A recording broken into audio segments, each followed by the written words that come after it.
Soni current affair classes की तरफ से मैं सुनील आपका फिर से हार्दिक स्वागत करता हूं और आशा करता हूं कि आप सभी कुशल होंगे। चलिए इसी के साथ शुरू करते हैं। दोस्तों शुरू करते हैं आज का पहला सवाल। दोस्तों हाल ही में किस राज्य के द्वारा mission oxygen self reliance launch किया गया है? तो दोस्तों महाराष्ट्र राज्य के द्वारा mission oxygen self reliance launch किया गया है। चलिए दोस्तों बढ़ते हैं आगे। दोस्तों बढ़ते हैं आज के दूसरे सवाल की तरफ। दोस्तों हाल ही में किस राज्य के द्वारा संजीवनी परियोजना शुरू की गई है, जिसके तहत ग्रामीण क्षेत्रों में कोविड रोगियों को घर पर इलाज की सुविधा दी जाएगी? तो दोस्तों हरियाणा सरकार के द्वारा संजीवनी परियोजना शुरू की गई है। चलिए दोस्तों बढ़ते हैं आगे। दोस्तों बढ़ते हैं आज के तीसरे सवाल की तरफ। दोस्तों हाल ही में यास नामक चक्रवाती तूफान चर्चा में है। दोस्तों इस तूफान का नामकरण किस देश के द्वारा किया गया? तो दोस्तों ओमान के द्वारा इस चक्रवाती तूफान यानी यास का नामकरण किया गया। चलिए दोस्तों बढ़ते हैं आगे। दोस्तों देखते हैं आज का चौथा सवाल। दोस्तों India and Asian geopolitics the past present पुस्तक के लेखक कौन है? तो दोस्तों इस पुस्तक के लेखक है शिवशंकर मेनन। दोस्तों ये शिवशंकर मेनन वही है जो मनमोहन सिंह सरकार के समय राष्ट्रीय सुरक्षा सलाहकार थे। चलिए दोस्तों बढ़ते हैं आगे। दोस्तों बढ़ते हैं आज के पांचवें सवाल की तरफ। दोस्तों हाल ही में मोनाको ग्रांड प्रिक्स 2021 का खिताब किसने जीता है? तो दोस्तों ये जीता है मैक्स वेरस्टेपन ने। मैक्स वेरस्टेपन ने मोनाको ग्रांड प्रिक्स 2021 का खिताब अपने नाम किया है। चलिए दोस्तों बढ़ते हैं अगले सवाल की तरफ। दोस्तों देखते हैं आज का छठा सवाल। दोस्तों हाल ही में किसने ला लीगा खिताब जीता है? तो दोस्तों ये जीता है एटलेटिको मैड्रिड ने।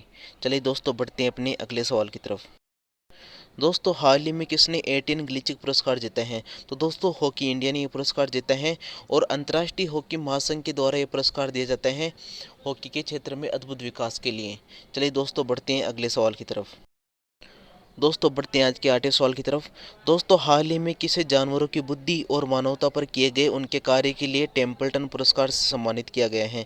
तो दोस्तों ये एक औरत है जेन गोडाल, जिन्हें जानवरों की बुद्धि और मानवता पर किए गए उनके कार्य के लिए टेम्पल्टन पुरस्कार से सम्मानित किया गया है। चलिए दोस्तों बढ़ते हैं अगले सवाल की तरफ। दोस्तों देखते हैं आज का नवा सवाल।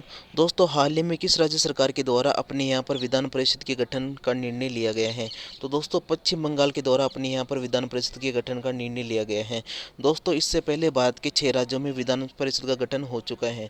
उसमें पहला है आंध्र प्रदेश, दूसरा तेलंगाना, तीसरा है उत्तर प्रदेश, चौथा है बिहार, पाँचवा है कर्नाटक और छठा है महाराष्ट्र। दोस्तों इन्हें याद करने के लिए मैंने आपके लिए एक ट्रिक बनाई है, जो है आ ताऊ बिहार कार में।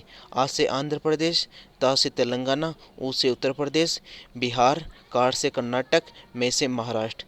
चलिए बढ़ते हैं अगले सवाल की तरफ। दोस्तों देखते हैं आज का 10वां और अंतिम सवाल। दोस्तों हाल ही में किसे अंतर्राष्ट्रीय अजय स्वर्ण पदक से सम्मानित किया जाएगा?